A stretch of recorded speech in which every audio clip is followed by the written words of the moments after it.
On November 14, 2025, U.S. President Donald Trump announced he will ask the United States Department of Justice, DOJ, to launch investigations into the connections between convicted sex offender Jeffrey Epstein and prominent Democrats, including former President Bill Clinton.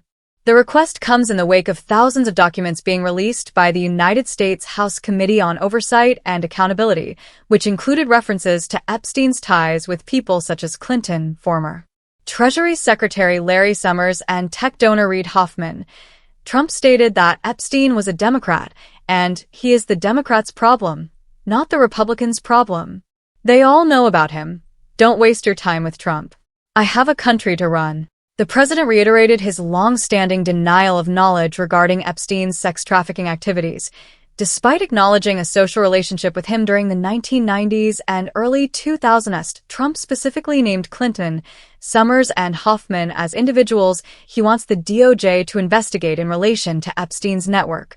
Documents surfaced by the House committee noted, among other things, that Clinton flew on Epstein's private jet several times before Epstein's 2008 conviction. Hoffman acknowledged professional meetings with Epstein. Summers had accepted philanthropic donations from Epstein while at Harvard University. Clinton, Summers, and Hoffman have denied involvement in Epstein's trafficking activities and have expressed regret over their associations. The banking giant J.P. Morgan Chase and Company, with which Epstein held accounts, paid $290 million in 2023 to settle claims it ignored red flags about Epstein's sex trafficking enterprise. The move by Trump is significant for several reasons. It shifts focus to over 20,000 documents released by the House committee, which have renewed scrutiny of Epstein's relationships with high-profile figures. It underscores how Epstein's case continues to be a political flashpoint, especially for Trump, whose own ties to Epstein are under fresh examination.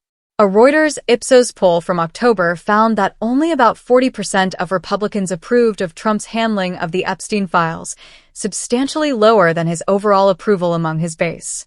Legal experts raise concerns. A former DOJ lawyer described Trump's public directive as outrageously inappropriate. That is not how it's supposed to work. The House is expected to vote on legislation that would require the DOJ to release all the material it holds concerning Epstein. The measure also mandates Senate approval and Trump's assent to compel action.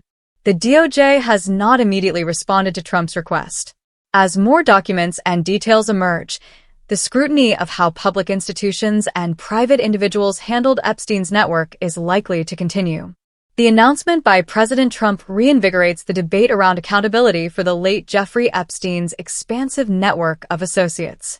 While Trump casts the matter as a partisan issue, pointing the finger squarely at Democrats, legal analysts caution that the presidential directive raises separation of powers questions about the independence of law enforcement.